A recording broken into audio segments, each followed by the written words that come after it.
Ja, jeg har simpelthen haft med Peter Larsen Kaffe AS, og vi har simpelthen fået til opgave at inddrage rigtig meget omkring VØ i den her opgave her, og derfor har jeg naturligvis lavet en rentabilitetsanalyse. Og til at starte med, der har jeg simpelthen en agenda. Og der under den her rentabilitetsanalyse her, der har jeg simpelthen udvalgt nogle nøgletal, som jeg fandt relevante. Den første, det er afkastningsgraden. Det næste, det er overskudsgraden. Så har vi altså egenkapitalens forrentning, soliditet, aktivernes omsætningshastighed, gældsrenten, gearingen, og til sidst der vil jeg altså også komme med en lille konklusion. Først, der har vi som sagt den her afkastningsgrad her, og som man kan se i det her nøgletal her, så er den altså steget med 119,3% fra 0607 frem til 0708. Og man kan sige, det er jo en yderst god udvikling i hvert fald. På et år har jeg maksimeret sin afkastningsgrad på 119,3%. Men under finanskrisen her, der er den altså også faldet med 71,9%. Og det kan jo både være på grund af den her famøse finanskrise, som man har tendens til at give al skylden for, men det kan altså også godt være på grund af de her svingende kaffepriser. Til sidst vil jeg altså lige komme med en lille konklusion af den her afkastningsgrad her, hvorvidt det er noget, man skal være opmærksom på. Og jeg har simpelthen valgt at lave en lille score, så man kan sige 4, det er det bedste, 1, det er det dårligste. Og jeg giver det altså 3 ud af 4, og man kan sige, det er ikke helt i top, fordi man skal være opmærksom på den her nedadgående tendens, som man har haft i senere år her. Men på den anden side, så er det altså også, det overstiger den her markedsrente, som ligger på 3,4% plus det her risikotillæg. Og der er altså langt op til 8,4, så det er stadig yderst positivt. Men ikke helt godt, når man stadig er faldet med 71,9% gennem finanskrisen. Ja, så vil jeg smutte videre til næste nøgletal, og det er simpelthen overskudsgraden.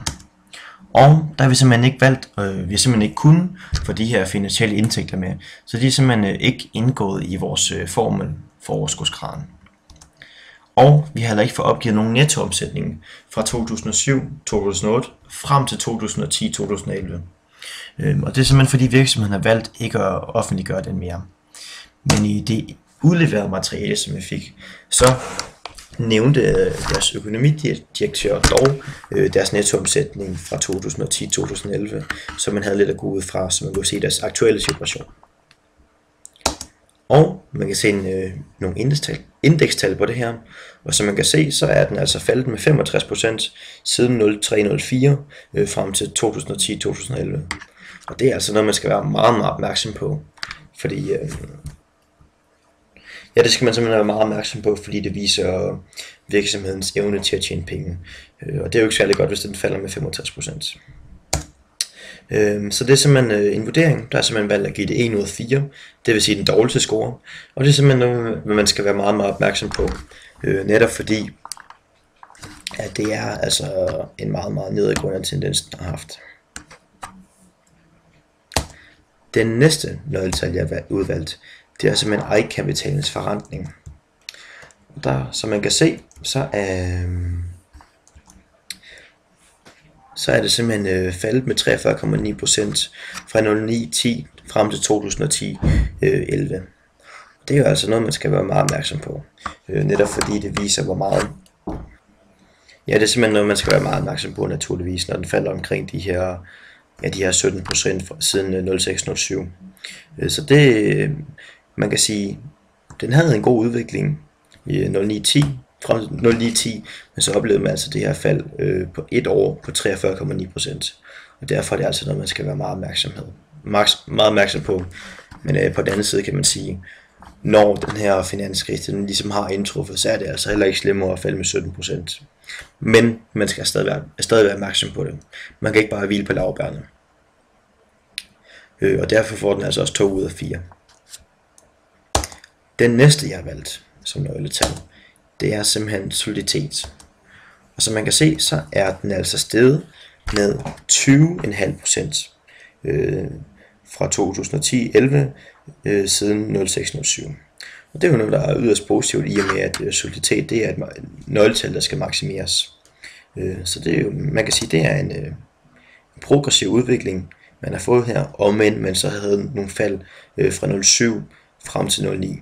Men man kan sige, fra 0,9-10 frem til 2010-11, der har man altså formået at stige med omkring 10%. Og det er jo yderst positivt at ligesom vente til en positiv udvikling igen, når den her finanskrise stadig er her. Og derfor der får man altså 4 ud af 4 fra min side af her. Så har vi aktiernes omsætningshastighed. Ja, og så igen, så er det omkring den her nettoomsætning, som ikke er blevet opgivet. Og derfor kan vi altså ikke opgive eller udregne selve aktiernes omsætningshastighed for den her periode her. Men igen, så har vi så gjort det vi kunne og har regnet nøgletal ud fra før, eller mens den her nettoomsætning blev opgivet, og så igen fra 2010-11, hvor den så, man kan sige, vi fik det udleveret i det interne materiale.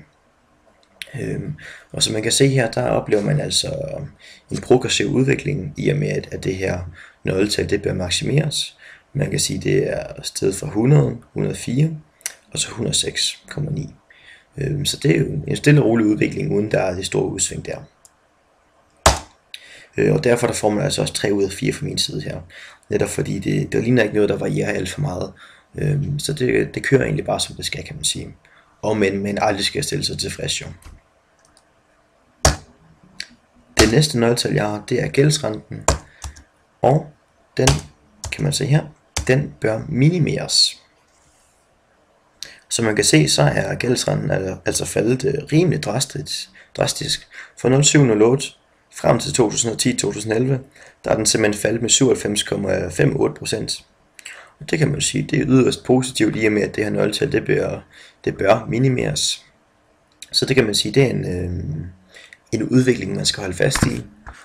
Og så er det altså også vigtigt at pointere, at virksomheden tjener penge på at arbejde med gæld, altså med lånte penge. Og det kan man simpelthen se, fordi at afkastningsgraden, den overstiger simpelthen den her gældsrente her.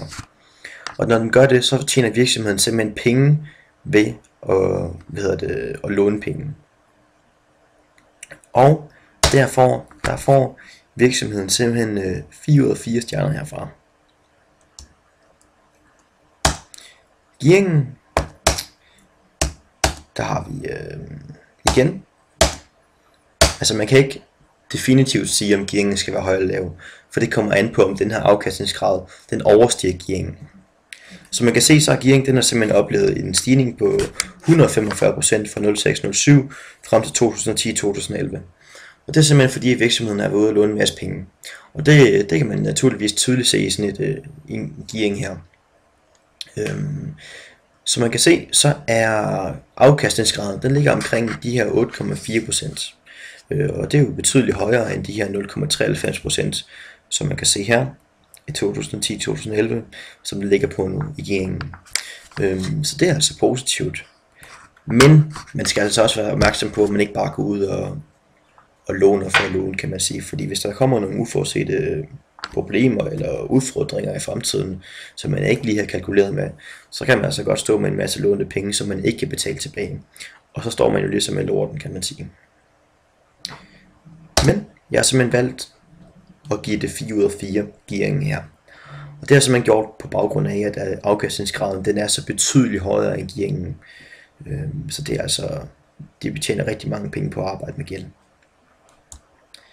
Til sidst, der har jeg simpelthen lavet en lille konklusion på det her, eller en opsamling om man vil. Og der har jeg simpelthen lavet en afkastningsgrad, den har simpelthen fået 3 ud af 4.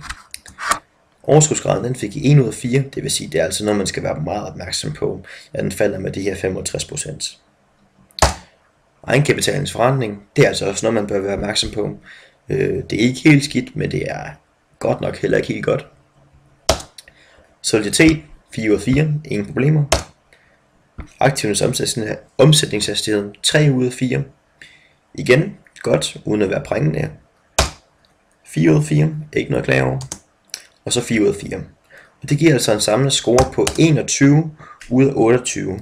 Og hvis man lige laver om til noget procentregning her, så kan man se, at det er 75%.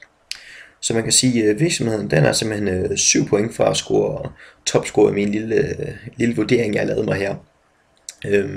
Men ud fra det her, der kan man altså konkludere, at på trods af, at man skal ligesom være på højkant med det hele, altså man må aldrig hvile på laurbærrene, så skal man, så er det altså et regnskab, der ser yderst fornuftigt ud.